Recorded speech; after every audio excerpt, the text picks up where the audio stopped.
Our next speaker is Vincent Plagnol, who's going to be talking about next generation sequencing for expression data. Thank you. What I'm going to talk about is very, very related to the first talk about this morning. Some sort of follow-up of exactly the question that you asked, Steve, about moving on from arrays. Is it feasible to do the same sort of work doing using next generation sequencing? And the answer is maybe. We think it is. But what I want to do is highlight the difficulties and the statistical issues that come when you try to do that, and tell you why we think it may work or may not work.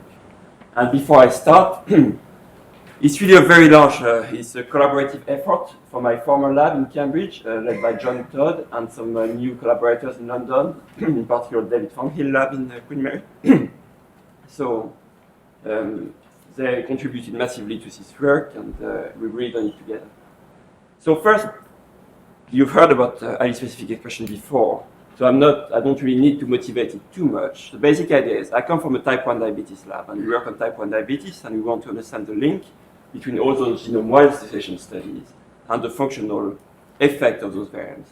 We have 40 plus variants, and we want each time to find the connection between the genotypes and the functional effect at the molecular level. Do that is to work at the RNA expression. And there is some data from the Thornhill lab, for example. You've seen those graphs many times over in the literature, where you correlate some risk alleles, in that case nearby the IL-18RAP gene, with the expression in cis of this IL-18RAP array, of this IL-18RAP gene that's using microarray technology. And when you find a nice correlation like this, you see. Could you turn the microphone on? All right. So when you find a nice correlation of this sort, you think that indeed it's the expression of IL-18RAP that is controlling the risk for that is affecting your risk of becoming type 1 diabetic in that case. So there are two things I want to highlight in this graph. First, the effect that you see here is massive. The reason why it's been picked up by microarray technology is because it's a very strong effect, and it's very hard to not get it when you use that sort of technology. In general, we expect the effect to be much more subtle for many of the variants we're looking at. So we're looking for more sensitive assays that will be capable to capture some smaller genotype-driven differences. On top of that, humans are not mice, and that we are a very highly outbred population, and we have many differences across us that control our expression levels. And this is well represented by the width of the variation that you have within each of those genotype groups. And this variability is what kills us, what you're trying to fight against when you try to map the effect of genotype-phenotype correlation. If you have too much variability within a group like this, it's going to overwhelm the difference by genotype group that you see in this nice graph. And this high variability within genotype group for human populations is what we have to control to get more sensitive assays. So because of those exact reasons, we want to be more sensitive and we want to control for the noise across unrelated individuals. We thought the right way forward would be to use allele-specific expression. So you've heard about it before, so I'm going to be very brief. Instead of comparing unrelated individuals, we look at what's going on within the same individual. So we have two haplotypes. At the genomic DNA level, we expect a nice 1-to-1 allelic ratio because both chromosomes are represented in the same ratio. But if there is a variant on one haplotype, represented here by this heterozygous G allele, that increases the expression of the gene on the G on one haplotype but not the other, we do expect to see some imbalance at the RNA level that we do not see at the genomic DNA level.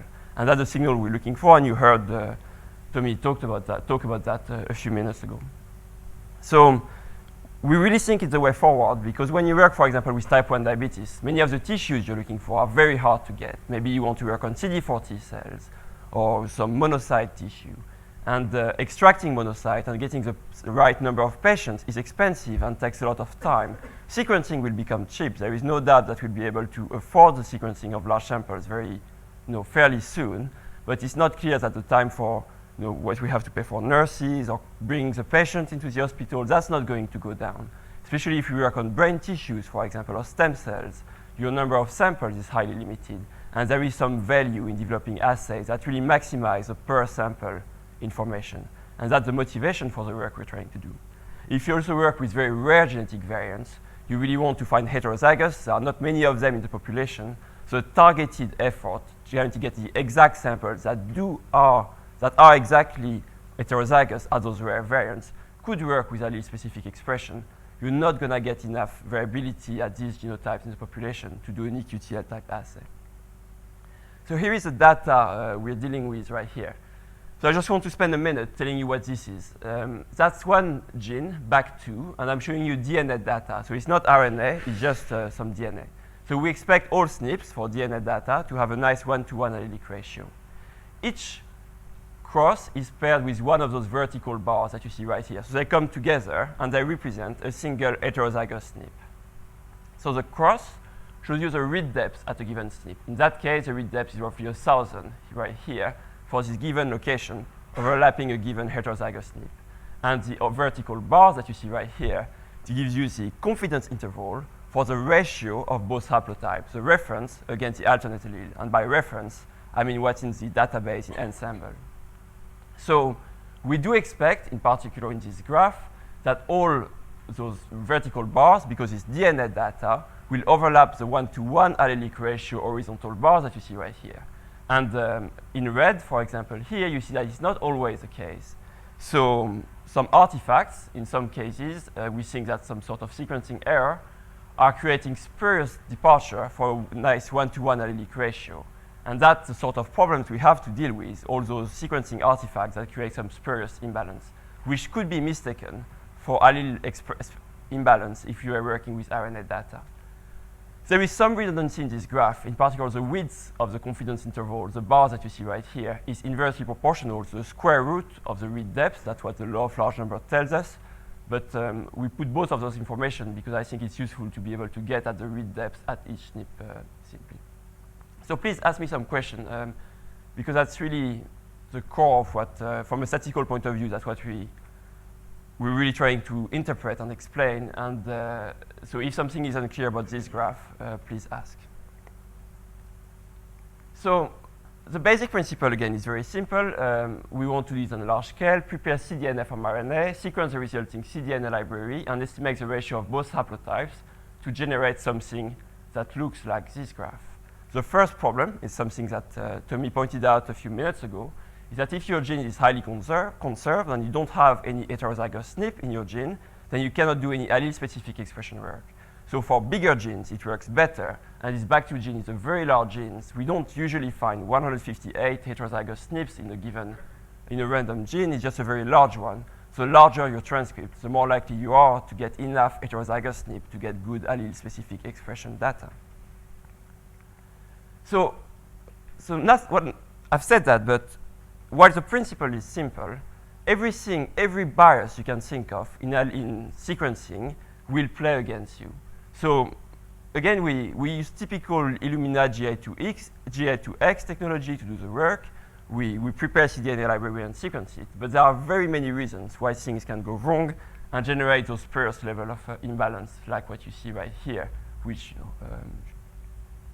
so one of them are those clonality biases. So in theory, when you sequence DNA or RNA, you should get something like this. So each of those horizontal bars represent one molecule, typically 300 base pair, using the standard Illumina technology.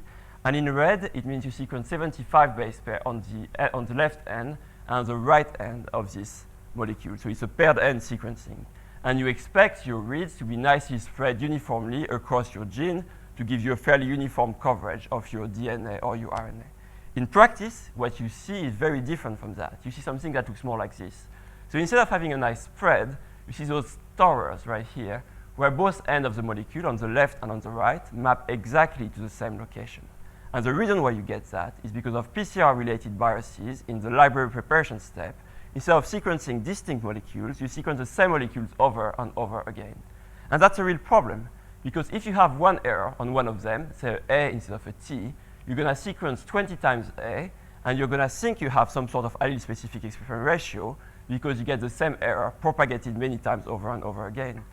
Even if it's not an error and you have a heterozygous SNP, it will clearly increase the over-dispersion of your allelic ratio if you sequence the same one multiple times.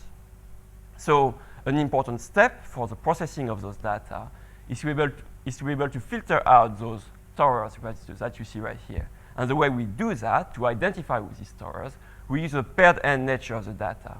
We use as a diagnostic tool to see that it's a PCR bias, that both ends, left and right, map exactly to the same location. And when that happens, we remove all reads within the tower, except one that has the highest quality score or something like this. So dealing with those chronality biases is an important source of artifact for allele-specific expression, and that's something to absolutely consider if you don't want to get some very noisy statistics out of it. Another bias that is important to deal with, and others have pointed that out, just not us, something that comes very rapidly when you analyze those data, is in silico read alignment problems. So when you have your short reads, alignment algorithms aren't perfect, they make mistakes, and you see biases like right here. So what I'm showing you in this top left graph here is a count, it's some RNA-seq data on some poly-A-selected CD40 cells. It's a single individual, and that's the number of counts for the reference allele and the number of counts for the alternate allele. So again, what I mean by reference allele is what you get out of the reference genome somewhere in the ensemble database. And you see that if you align using some strict criteria, no more than 2 mismatches maximum per sequencing read, you find that all the red crosses that show some imbalanced SNP always are in favor of the reference allele. So systematically, it looks like the reference allele which is in the reference genome is overexpressed compared to the alternate allele. It doesn't make sense from a biological perspective. There is no reason why it's always the reference allele that would get overexpressed. And it's really a consequence of the mapping. It's because if your sequence does not look like the reference sequence, reads won't align properly to the sequence because they are too distinct from what they expect to find. So it's really purely a technical bias that comes from those alignment algorithms. And we could correct it by allowing, for example, up to 5 mismatches. So if you allow 5 mismatches per 75 base pair reads, then the one mismatch caused by the heterozygous SNP becomes less of a problem, and you control for most of it. We also replace in the reference sequence all SNPs, all DB SNPs, by the ambiguity code. So if we know it's an AG SNP, we can code into the reference sequence, okay, we know it's an AG SNP, so the aligner should be prepared to deal with that. And that also made quite a difference.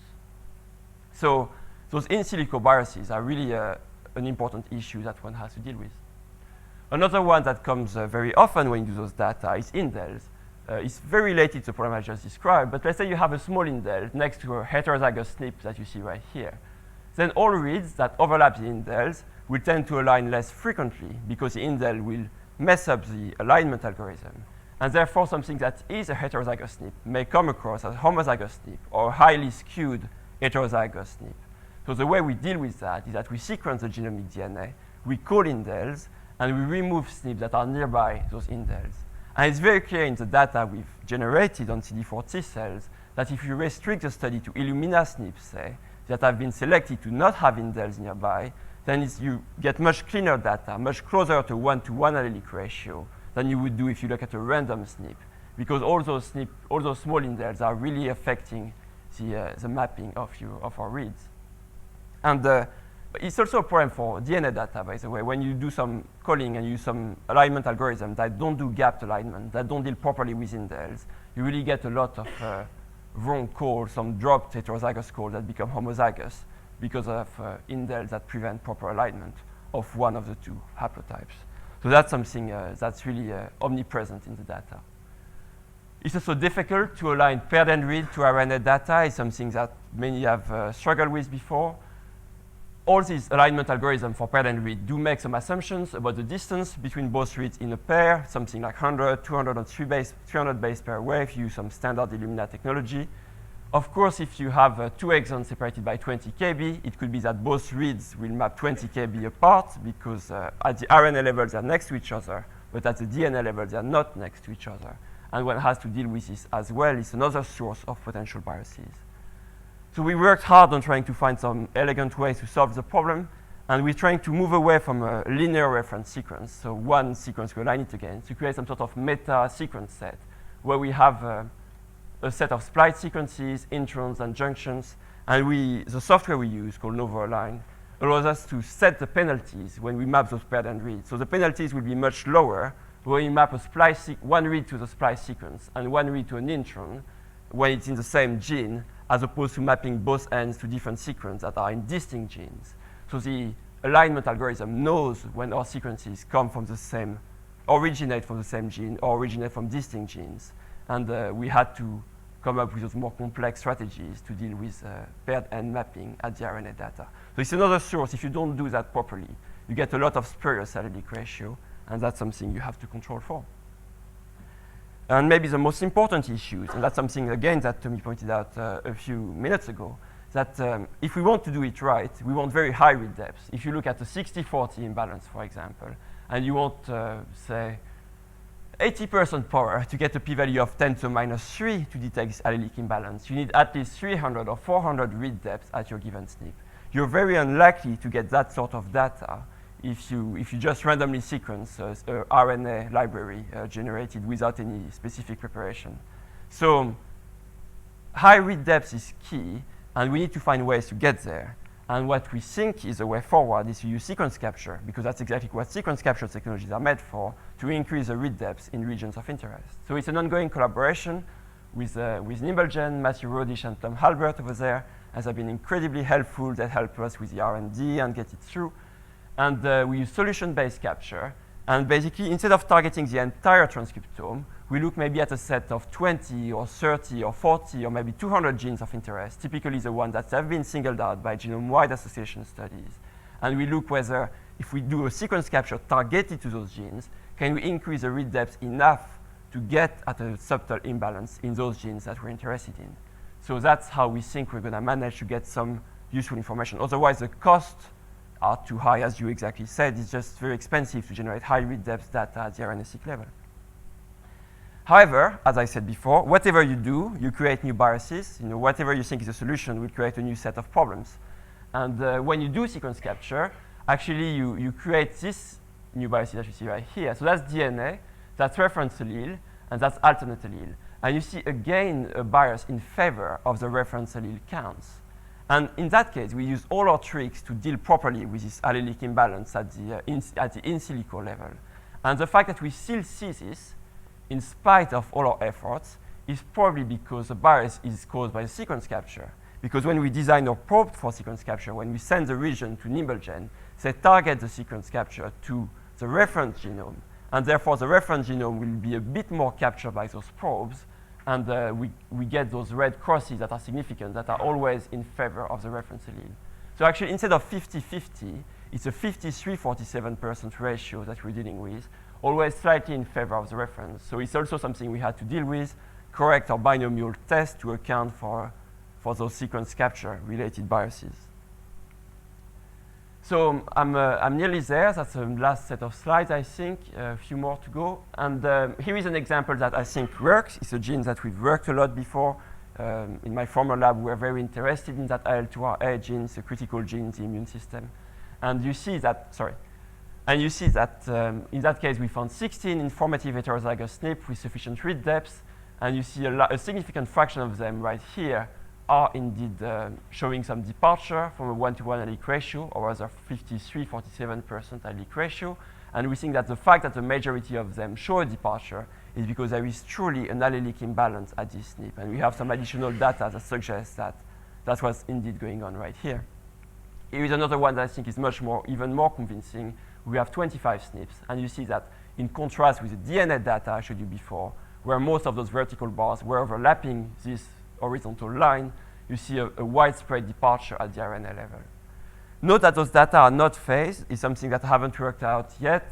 It's not very complicated in theory, but if you had the phase sorted out, you would probably see that all is systematically the same haplotype that is being overexpressed compared to the other. Of course, it's an important test to do. We just haven't gotten around to do that. And it's not only because we haven't had the time, because there is something a bit more conceptual to put here. We can phase using existing software, think of FastPhase or Beagle. I mean, there are many tools out there to do that. However, sequence reads, especially paired end, give you a lot of information about the phasing. In particular, if you see two heterozygous SNP with both alleles occurring on the same paired end reads, you know they are on the same chromosome, because when you sequence one chromosome separately from the other. So what I would like to do, is not particularly exciting, it's maybe a bit technical and a bit boring to code, but someone should do that at some point. It's an approach that would incorporate paired end reads with population-based data. So we would maybe start by doing some phasing using traditional tools, then using paired end reads to get the phasing a bit better, then iteratively go back at the population base. So combining those sources of information is what I think we need to do to get very accurate phasing, especially at rare SNPs in that case. And again, it's because it's technical that I haven't found the time to do it yet, but that's something to work on in the future. And here is where it gets really difficult. So that's BAC2, and that's RNA data at BAC2. So I showed you BAC2 in the DNA because we have plenty of SNPs. It's a very large gene, and the DNA looks very nicely balanced 1-to-1 allelic ratio. At the RNA, here is the pattern we're getting. So that's the data. We filtered it as much as we could to control for biases, and we still get this somewhat inconclusive pattern. So the first statement is you see this very high read depth cross right here, because this is heterozygous SNP is in the exon. And we use a poly-A prep, and we get much more exonic RNAs than intronic RNA. And we would like to find ways to make the read depth more uniform. We don't really want one SNP at 3,000 read depths and the rest of the SNP at 300 read depths. It would be much more efficient from a statistical point of view to make it more uniform. So we need to work on those library prep considerations. Secondly, while many SNPs seem to overlap nicely this 1-to-1 ratio, we need to sort out the phasing, of course, but you also get those extreme outliers right here. So are there technical artifacts, which is likely, or maybe the imbalance is local. It could be that if you have an alternate splicing situation, you will see imbalance in one part of the gene and not the other. So from a statistical point of view, someone has to come up with a model that incorporates phasing, some sort of robustness to outliers, because we don't believe in one random bar very far away from the line. We have to account for the over-dispersion of the test statistic. I mean, what puzzles me, and that's kind of my real problem with those data, is I cannot tell you, in spite of having high read depths at 134 SNPs, I'm not completely certain whether there is or there isn't allelic imbalance at this SNP. So it tells you how difficult it is to interpret those data and to make sense of them. And going back to the question you were asking, I mean, maybe it's certainly easier to interpret the array data as opposed to those RNA-seq data. And our challenge from an analytical point of view is to make sense of that sort of noisy patterns. And we're hoping we're going to get there soon. So the next step that's ongoing right now, some of those samples are on the sequencer as we speak. We're going to target 100 or 200 genes in 20 CD4 selected samples using solution capture. We're going to do mRNA and genomic DNA. And instead of targeting the entire gene, as what you see right here, we're going to restrict the capture to SNP in the 1,000 genome project, maybe including 150 base pair on each side. So basically what we're trying to get at is only sequence informative SNPs, rather than sequencing an entire gene where most of it won't be informative. So it's still the issue of cost. Can we restrict it to regions that are more likely to contain heterozygous SNP compared to the rest of the genome? We think we can target 3 to 4 MB of sequence. That's probably 100, 200 genes using that sort of 300 base pair criteria per SNP. And just to summarize it, there is no doubt that in principle it works. Especially, I think the most compelling argument is comparing DNA allelic imbalance with RNA allelic imbalance. You see the DNA is nicely behaved. Most of the SNPs are around this 1-to-1 allelic ratio, or rather 53-47% for the arguments I gave you before. But when you look at the RNA, you see a widespread departure, many more SNPs that are away from the line. So some of them will be technical artifacts that are related to RNA data and specific to RNA data. But most of those departure will be the consequence of true allelic imbalance. And so I'm confident that at least in some cases it will work. The question is, can we get enough read depths at enough heterozygous SNP to get a sufficiently strong signal to overcome all the sources of noise that I've described to you just before? And the answer isn't completely clear just yet. We're hoping it's going to be the case. We will target 3 MB of sequence. So once again, it's 10,000 SNPs that we're targeting. Not all will be heterozygous, but we'll have thousands of them for each individual. So from a statistical point of view, the challenges are considerable. And we need to work some robust analytical pipeline to get at those answers. And that's what we're working on right now. Thank you very much.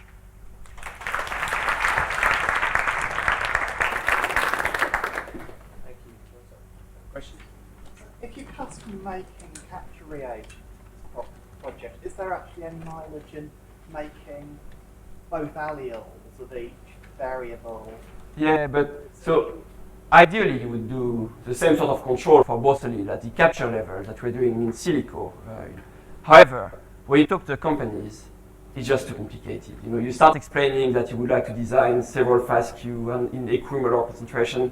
By the time you finish explaining, they just they don't have time for you, and so we try to get there, but from a technical point of view, we couldn't get that done. Questions? Yeah. Yeah, I was just wondering what type of results you got with imprinted genes, monoallelic. Yeah, so in the published papers, we published the first mostly methodological papers in HMG about that. And at the imprinted one, we see a very nice, almost 1-to-0 ratio, and we do see it very clearly. So that works in principle.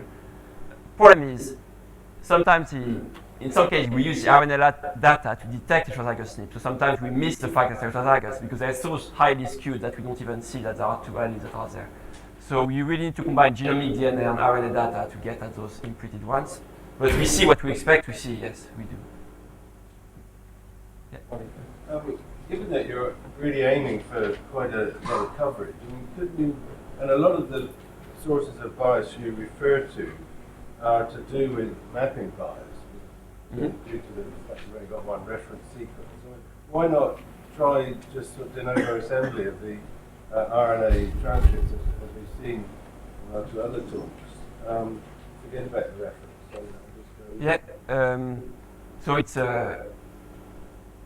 So it's in principle a good idea. Problem is, again, RNA isn't linear. You will get there isn't one assembly to do because you get alternate splicing all over the place. So what's worse? Is it the bias that come from trying to do de novo assembly on something that is not one sequence but a combinatorial sequence that's very complex, or try to align on it's one way forward.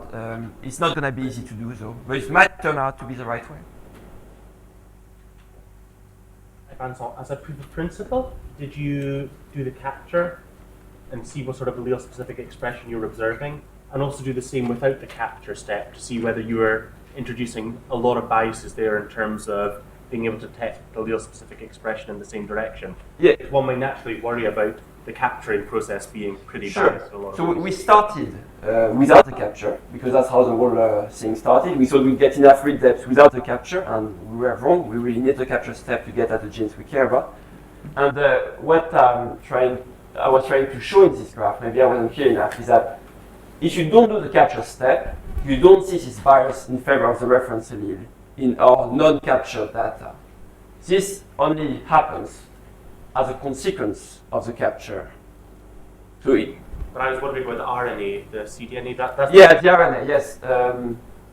I haven't done a similar graph at the RNA level, and it might be interesting to look at that, yes, to see if, compare capture-specific bias at the RNA level. So I haven't looked into that, this idea. So first of all, just that this attention to all these controls and biases and things look amazing. This is really seems like exactly the way we should all be thinking about the problem. I wondered though if there are limitations, even though to the extent to which genomic DNA can be a systematic control, and that it doesn't have all the splicing events, for example. Yeah. So will it fail to capture some kinds of alignment biases, for example, that one might be? Yes. So when you do that sort of work, you have a nearly philosophical choice to make. Either when you do your test, you can either only look at the RNA data and look for a departure from 1-to-1 allelic ratio, or you can compare the RNA to the genomic DNA using a 2x2 table and do some sort of Fisher exact test. It seems to me that the genomic DNA is not a good control for RNA data because many things happen at the RNA level that don't happen at the genomic DNA. So while we started with the idea of controlling genomic DNA against RNA data, now we're only using genomic DNA to find indels or find multiple SNP and filter them out in the processing step. So we moved away from doing that 2x2 approach that you're using in your case because we think that we lose power in general. It'd be nice to not have to do that. And if the control was perfect, we'd be happy to use it. But because the control is not perfect, we'd rather not bother and try to filter out the RNA data. But that's not completely clear either. So it's more that it helps you find the things that are in the tails of the distribution. Yes, exactly. So you can select Exactly. filter that. That's exactly what you're trying to do. Great. I think we should finish there. Thank you, Vincent.